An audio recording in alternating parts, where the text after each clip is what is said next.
בוקר טוב. הכנת השטח מתבצעת על ידי גירוף, יישור והידוק האדמה. לאחר מכן הנחת ניילון ותפסנות לפי עיצוב אדריכלי, ניילון פוליטילן בשפה המקצועית, והנחת רשתות עם חפיפה תקנית וקשירת הרשת אחד לשנייה.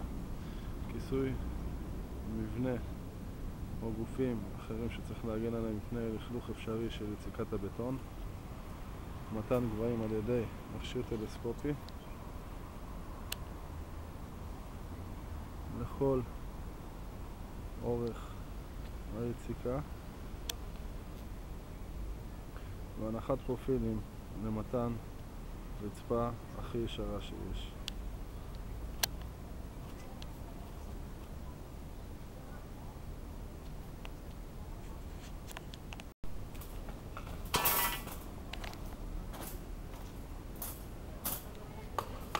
איך?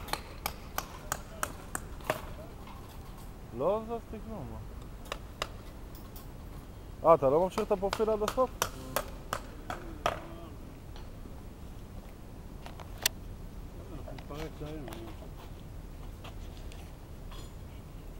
איפה הוא? מלכה, נראה לי זה מלכה. בוקר טוב, מה נעים? מיכאל? זה לא עמו, זה מיכאל. זה אח שלו התאום. תאום שלו. צדיק של מי הרכב הזה, אתה יודע?